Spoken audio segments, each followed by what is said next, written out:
Hello friends, आज हम बात करेंगे इम्पोर्टेंट टॉपिक के बारे में। आज हम बात करेंगे एलडीएल कोलेस्ट्रॉल यानी बैड कोलेस्ट्रॉल, गुड कोलेस्ट्रॉल और ट्राइग्लिसराइड लेवल्स के कट ऑफ वैल्यूज़ के बारे में कि नॉर्मल व्यक्ति में कितना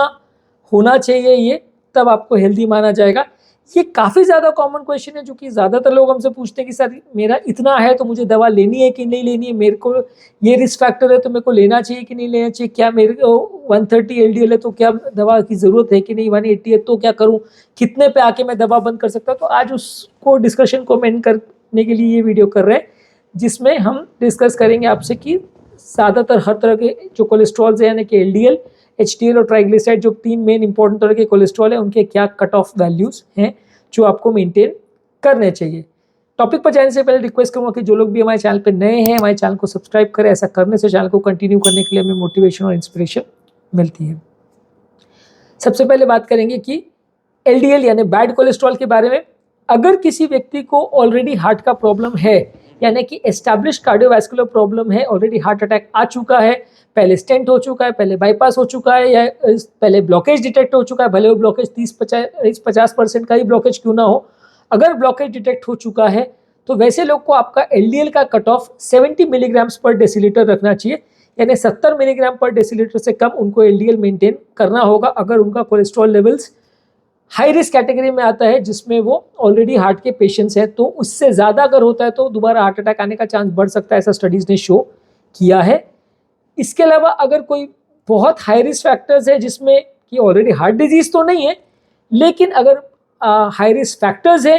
जिसकी वजह से लोगों को हार्ट पेशेंट्स हो सकता है, प्रॉब्लम आ सकती है, वैसे लोगों को, खासकर अगर डायबिटीज़ है तो वैसे लोगों को भी एलडीएल लेवल्स आजकल 70 मिलीग्राम्स पर डेसीलीटर से नीचे रखने की रिकमेंडेशन है। मतलब अगर डायबिटीज़ है या बहुत ज़्यादा रिस्क फैक्टर्स है तो भी उनको 70 मिलीग्राम्स पर डेसीलीटर से नीचे रखना चाहिए। मान लीजिए अगर किसी ऐसा व्यक्ति है जिसको मल्टीपल ऑलरेडी हार्ट अटैक्स आ चुके हैं, ऑलरेडी वो अल्ट्रा हाई रिस्क कैटेगरी में आता है, बहुत ज़्यादा अनकंट्रोल्ड अगर किसी को डायबिटीज़ है या किसी को फैमिलियल हाइपर कोलेस्ट्रॉलेमिया है यानी जेनेटिक हाइपर कोलेस्ट्रॉलेमिया डिस्लिपिडीमिया का प्रॉब्लम है, या बहुत हाई लेवल्स ऑफ लाइपोप्रोटीन ए है, किसी को लाइपोप्रोटीन ए बेसिकली एलडीएल का एक मार्कर होता है लेकिन वो अलग टेस्ट में मेजर किया जाता है, वो भी इनडायरेक्टली इंडिकेट करता है कि आपका एलडीएल लेवल्स कितना है। तो अगर आपको हाई लेवल्स का एलडीएल के अलावा अगर लाइपोप्रोटीन ए भी अगर ज़्यादा है तो वैसे केस में आपका एलडीएल कोलेस्ट्रॉल का कट ऑफ 55 पे आपको मेंटेन करना है। इंडियन लिपिड सोसाइटी तो कहती है कि आपको 30 से नीचे मेंटेन करना चाहिए वैसे केस में जहाँ बहुत ज़्यादा हाई रिस्क पेशेंट है, तो वहाँ तो आपको एलडीएल 30 से नीचे मेंटेन करना चाहिए। हालांकि बहुत ज़्यादा लो कोलेस्ट्रॉल में भी कई लोग हेजिटेट करते हैं कि इतना लो कोलेस्ट्रॉल में कोई नुकसान तो नहीं होगा,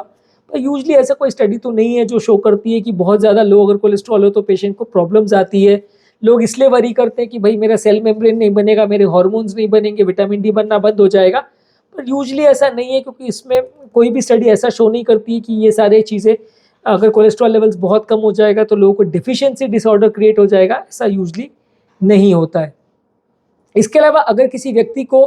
10 इयर्स रिस्क अगर हार्ट अटैक आने का 7.5% से ज़्यादा है, ये बेसिकली यूरोस्कोर कैलकुलेटर जिसका मैंने एक ऑलरेडी अलग वीडियो किया था जो आप मेरे चैनल पर देख सकते हैं, इसमें हमने डिस्कस किया था कि आपका 10 इयर्स हार्ट अटैक आने का रिस्क आप कैसे कैलकुलेट करते हो यूरोस्कोर में। आप चाहो तो उस वीडियो को आप अभी भी देख सकते हैं, तो आपको कैलकुलेट करना मिल जाएगा।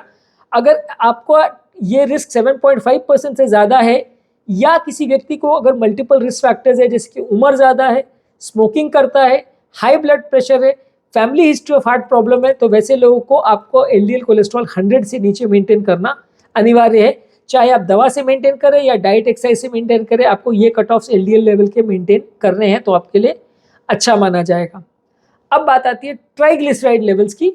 ट्राइग्लिसराइड का ये बहुत ज़्यादा स्टडी मटेरियल नहीं है, बहुत ज़्यादा डेटा अवेलेबल नहीं है जो ये शो करता है कि ट्राइग्लिसराइड उतना ज़्यादा बुरा है जितना आपका एलडीएल कोलेस्ट्रॉल है, इसलिए हम इसमें थोड़ा सा लीनियंट रहते हैं और हर पेशेंट में ट्रीट नहीं करते। लेकिन अगर फिर भी कोई व्यक्ति को ऑलरेडी अगर हार्ट अटैक आ चुका है या हार्ट का डिजीज़ ऑलरेडी है, मल्टीपल ब्लॉकेजेस हैं, 50, 60, 70, 80% का ब्लॉकेजेस है, तो वैसे केस में आपको ट्राइग्लिसराइड लेवल 150 मिलीग्राम्स पर डेसीलीटर यानी 150 से नीचे मेंटेन करना है। मान लीजिए अगर किसी व्यक्ति को ऑलरेडी बहुत हाई रिस्क फैक्टर्स है हार्ट डिजीज़ के, हार्ट अटैक तो नहीं आया है लेकिन हार्ट अटैक होने के लिए रिस्क फैक्टर्स बहुत ज़्यादा है, जैसे कि उसको बहुत ज़्यादा अनकंट्रोल्ड डायबिटीज़ है, फैमिलियल डिस्लिपिडीमिया है, या बेसलाइन ट्राइग्लिसराइड लेवल उसका ऑलरेडी 500 से ज़्यादा है,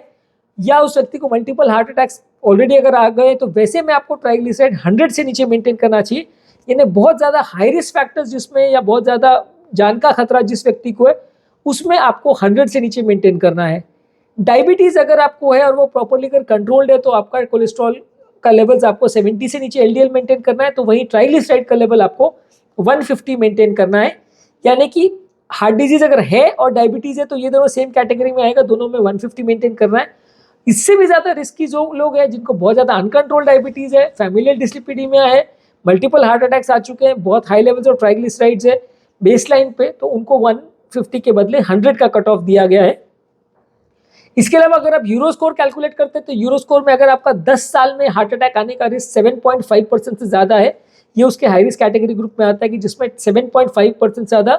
रिस्क कैलकुलेट अगर होता है यूरो स्कोर के माध्यम से, तो फिर आपको ट्राइग्लिसराइड लेवल 150 मेंटेन करना चाहिए। इस ग्रुप में ज़्यादातर जो लोग को मल्टीपल रिस्क फैक्टर्स है, जैसे कि उम्र ज़्यादा है, स्मोकिंग करते हैं, ब्लड प्रेशर ज़्यादा है, डायबिटीज़ लेकिन नहीं है, ब्लड प्रेशर ज़्यादा है और फैमिली हिस्ट्री अगर हार्ट प्रॉब्लम का है, तो उनको अपना ट्राइग्लिसराइड लेवल 150 मेंटेन करना चाहिए। मतलब मान के चलिए ज़्यादातर अगर जिसको भी आपने मेडिसिन स्टार्ट किया तो 150 तो आपको मेंटेन करना है, अल्ट्रा हाई रिस्क है तो 100 के नीचे मेंटेन करना है। एलडीएल कोलेस्ट्रॉल का ये है कि बहुत हाई रिस्क पेशेंट है तो 70 के नीचे मेंटेन करना है, ऑलरेडी हार्ट अटैक्स अगर आ गए तो 55 के नीचे मेंटेन करना है, लो रिस्क पेशेंट है तो 100 तक भी आप मेंटेन करें तो चलेगा। बिल्कुल ही रिस्क है, कोई भी रिस्क फैक्टर्स नहीं, यूरो स्कोर बहुत ज़्यादा कम है तो इवन 130 to 160 भी अगर मेंटेन करें तो चलेगा। अब बात करेंगे एचडीएल कोलेस्ट्रॉल यानी गुड कोलेस्ट्रॉल की कट ऑफ वैल्यूज के। देखिए एचडीएल कोलेस्ट्रॉल पर ज़्यादा फोकस आजकल नहीं रह गया, क्योंकि एचडीएल कोलेस्ट्रॉल बढ़ाने संबंधित जो भी स्टडीज़ की गई वो सारे नेगेटिव डेटा लेके आए कि ये सारे पेशेंट्स पे जहाँ पर भी हम एचडीएल को ट्रीट करते हैं, खासकर मेडिसिन से अगर ट्रीट करते हैं तो बहुत ज़्यादा पेशेंट को कुछ फ़ायदा नहीं होता है। पेशेंट को एचडीएल कोलेस्ट्रॉल बढ़ाने वाली दवाइयों से उल्टा कई बार नुकसान भी हो जाता है, तो इसलिए एचडीएल पर आजकल फोकस नहीं है। मान लीजिए अगर किसी का एचडीएल कम है तो उसको डाइट, एक्सरसाइज और स्मोकिंग को बंद करके अपने मॉडिफिकेशन अपनी लाइफ में करके ही उसको इम्प्रूवाइज करना है। दवाइयों का अभी तक तो ऐसा कोई रोल इसमें नहीं देखा गया, इसलिए आजकल एचडीएल पर ज़्यादा फोकस ही नहीं करते। ज़्यादातर लिपिड प्रोफाइल में हम लोगों के एलडीएल लेवल्स पर ही ज़्यादा फोकस करते हैं कि वो क्योंकि ज़्यादा रेलेवेंट और ज़्यादा इंपॉर्टेंट है और ज़्यादा ट्रीटेबल चीज़ है। आप एचडीएल का आप ज़्यादा कुछ कर नहीं सकते, डाइट, एक्सरसाइज और लाइफस्टाइल मॉडिफिकेशन आपको वैसे भी सबके लिए करना है, तो वो आप इसमें वैसे भी आप करोगे तो आपको इम्प्रूवमेंट मिल जाएगा। हाँ, एचडीएल कोलेस्ट्रॉल इंप्रूव करने के हिसाब से एक सेपरेट वीडियो किया है मैंने जो मेरे चैनल पे आपको मिल जाएगा, तो उसमें आप देख सकते हैं कौन कौन सी चीज़ों से एचडीएल आपका इंप्रूव हो सकता है, पर अदरवाइज दवाइयों का इसमें ज़्यादा रोल नहीं है। अमेरिकन हार्ट एसोसिएशन रिकमेंड करती है कि एचडीएल लेवल नॉर्मल व्यक्ति का अगर उसको हार्ट डिजीज से प्रोटेक्ट करना है तो 60 मिलीग्राम पर डेसीलीटर यानी 60 मिलीग्राम पर डेसीलीटर से ज़्यादा होना चाहिए। अगर मेल पेशेंट है तो उसमें अगर 40 से कम है और फीमेल पेशेंट का अगर 50 से कम है तो हार्ट डिजीज का रिस्क बढ़ जाता है। यानी कि होना 60 से ज़्यादा चाहिए, अगर 40 से कम मेल में और 60 से कम फीमेल में तो रिस्क बढ़ जाता है। तो वैसे लोग को उसको इम्प्रूव करने के लिए लाइफस्टाइल मॉडिफिकेशन चालू कर देना चाहिए। दवा चालू करने का बहुत ज़्यादा रोल नहीं है, तो इसलिए दवा चालू करने की रिकमेंडेशन नहीं है। Lifestyle modification, exercise, diet, smoking बंद करना, ये सब आपको चालू कर देना है। तो आज हमने बात करी एचडीएल, एलडीएल और ट्राइग्लिसराइड लेवल्स के कट ऑफ वैल्यूज़ के बारे में कि इनको किस लेवल तक अपने को मेंटेन करना है अपने रिस्क स्ट्रैटेजी और रिस्क प्रोफाइल के हिसाब से। यदि इस टॉपिक को संबंधित आपके कोई कमेंट्स, क्वेरी, सजेशन है, कोई और टॉपिक्स पर आप चाहते हैं हम वीडियोस बनाएं, कोई पेशेंट रिलेटेड क्वेरीज है तो नीचे कमेंट सेक्शन में उनके बारे में बताइए, हम उन्हें कवर करने का प्रयास करेंगे। अंत में मैं डॉक्टर नवीन अग्रवाल तहे दिल से आपका शुक्रिया अदा करूँगा कि आपने इस टॉपिक को एंड तक देखा। जो लोग हमारे चैनल पर नए हैं उन्हें रिक्वेस्ट करूँगा कि चैनल को सब्सक्राइब करें। ऐसा करने से चैनल को कंटिन्यू करने के लिए हमें मोटिवेशन और इंस्पिरेशन मिलती है। जब भी हम कोई नया कंटेंट अपलोड करते हैं उसका नोटिफिकेशन आपको तुरंत मिल जाता है, उससे तुरंत देख सकते हैं, उसका बेनिफिट ले सकते हैं। जो लोग हमारे चैनल पे बहुत डिटेल कंटेंट नहीं देखना चाहते उनके लिए रेगुलर बेस पे हम यूट्यूब शॉर्ट्स अपलोड कर रहे हैं या फेसबुक और इंस्टाग्राम पे रील्स अपलोड कर रहे हैं, जिसे आप देख सकते हैं, एंजॉय कर सकते हैं और उसे अपने सोशल मीडिया ग्रुप्स और फ्रेंड्स फैमिली के साथ शेयर कर सकते हैं एज हेल्थ टिप्स। हमारे चैनल पर टॉपिक ढूंढने में दिक्कत नहीं हो, इसलिए हम रेगुलर बेस पे अपने सारे चैनल को प्लेलिस्ट में डिवाइड किया है, अलग अलग तरह के टॉपिक्स का प्लेलिस्ट बनाया हुआ है। जिस भी तरह के टॉपिक में आपको इंटरेस्ट है उसके प्लेलिस्ट में आप जाइए, उसे क्लिक करिए तो आपको उससे रिलेटेड सारे वीडियोस जो हमारे चैनल पर अवेलेबल है वो मिल जाएंगे। ज़्यादा ढूंढने की मेहनत नहीं करनी पड़ेगी, ज़्यादा टाइम वेस्ट नहीं होगा।